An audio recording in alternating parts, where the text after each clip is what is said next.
Welcome back to the second segment of the July 28th Trips and Traps. Andy Serling, Eric Donovan. 3 more races to bring in, a couple more first-time starters, and we'll get started with the 11th race from July 23rd. This is a maiden claimer of $25,000. 3-year-olds and up, going a mile on the 16th. We're going to take a look at the 3 Rugged Rascal, a first-time starter for Jack Fisher, owned by Michael Moran. He used to train his own horses, but now Jack Fisher training him.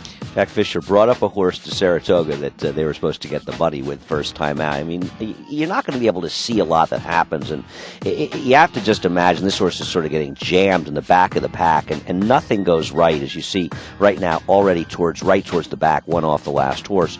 But also, this was a race dominated on the front end by the horse who wasn't favored but should have been favored, the best horse in the race.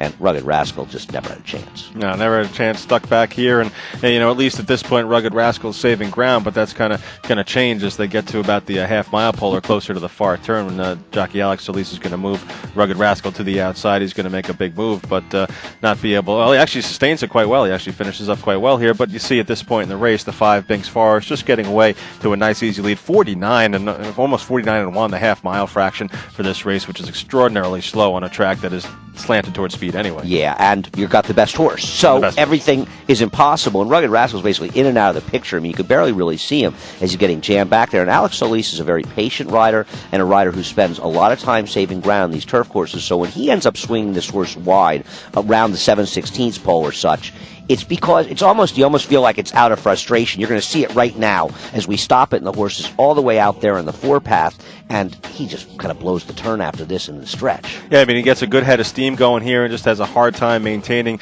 a straighter type of course around the turn here. And you see coming off the turn there, where is he, about the 8 or 9 path out there? Yeah, he almost bolts, and I don't think it's a horse bolting. I just think he was getting his momentum going, and he was going quickly, and he just was very wide. But it's not like he disappears from the screen at this point. He keeps on rolling and only loses this race by 3 lengths. Yeah, it's amazing from where he came from, the wide movie rate around the turn, how he blew the turn coming off into the top of the stretch here to be able to grind it out over some other horses here through the stretch and finish third here. An excellent effort by Rugged Rascal, who I think should only move forward second time out. And he's a pretty big horse, the kind of horse I'm sure the trainer's looking for a distance race. If he gets a mile and 3/8 maiden race, he's going to roll by those horses. This was a performance that was A-OK. I'm not saying the horses in here are killers, but this was a very good performance. All right, we'll move on to some more experienced horses. The first race from July 24th, the New York bred non-winners won allowance for fillies and mares, going a mile and a 16th on the grass. The 5 Shakira and the 9 Glory in Motion. We're focusing on the 9 Glory in Motion early in the race, Shakira a little bit later on. I think this was a situation when you had the turf seemingly playing pretty speedy early, and there's Shakira, who we'll deal with later. On the outside is Glory in Motion, and Glory in Motion ends up the second choice in this race. Surprised how much money she took in here.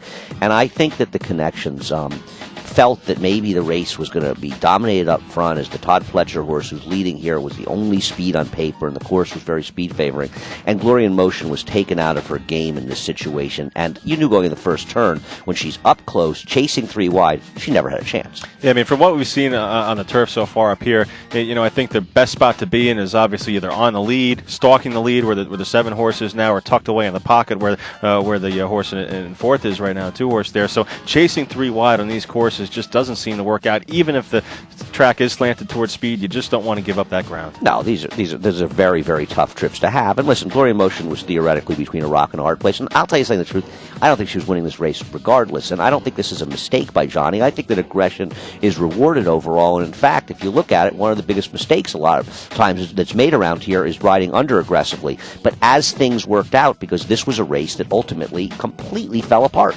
Yeah, that's totally true. And we'll see Shakira's there in between horses, Glory in Motion there toward the outside. And, they'll move around the far turn, and here Glory in Motion keeps that 3 wide chase going. Shakira is in a good spot right now. It all depends on what develops in front of Shakira in mid-stretch, top of the stretch. And Shakira is going to have a little bit of traffic issue in the stretch here. And at this point, Glory in Motion's kind of run her race already, and she's, just about had it at this point. She'll start to back up a little bit here. But Shakira's in between horses there. You see her head tilted. The jock's trying to get Shakira to the outside. And, it takes a little while to get to Shakira to, in a seam there to run through.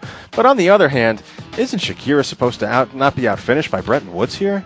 Bretton Woods isn't supposed to outfinish anybody, but the problem is that by the time Shakira gets herself out into the clear, this horse has already got momentum gone by her. So that's why it's very hard to regain on her. Yes, nobody was supposed to lose to Bretton Woods, and you could argue that maybe that downgrades the entire race.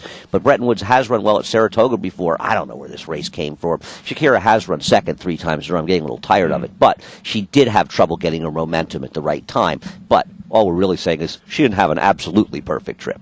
All right, well, we'll move on to our final race in this segment. We're going to take a look at a 2-year-old first-time starter, New York bred Cybertron, who's the one horse but breaking from the outside here. Yeah, this is one that Eric picked up on that's pretty outrageous. It's amazing that this horse didn't finish distanced. It probably kind of wasn't eased. Ended up finishing 5th, beaten about 8 lengths. As green as could be. I mean, Cybertron's going to leave the screen here. I mean, way out and probably about the 12 or 13 path. And the jock's trying to do everything he can. Alan Garcia was aboard to, get him inside to see the rest of the field here, and it looks like it's kind of working out. He's getting back toward the rest of the field. Amazingly isn't, last at this point here, but coming up to the turn again, same thing's going to happen that happened earlier. Cybertron's going to start to get out again, and you see right there, and this isn't the worst of it. You'll see it, as we move around the turn even more. And, Garcia's doing everything he can to try to keep him inside here and stop losing so much ground, but just doesn't work out, hitting right-handed to try to, get him to the inside here. But look at how much ground he's lost. Now he's back to last with that other horse coming up the inside.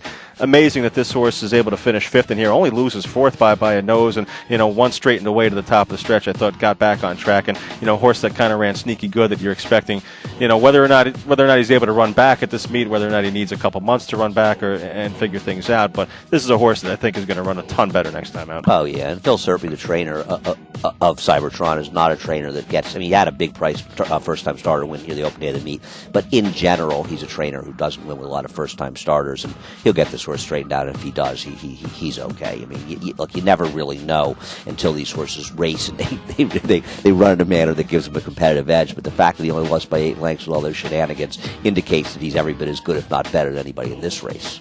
That'll do it for this episode of Chips and Traps. Once again, we appreciate everyone watching. We love to hear your comments. If you have any suggestions on races we should show, tripsandtraps@NYRAinc.com.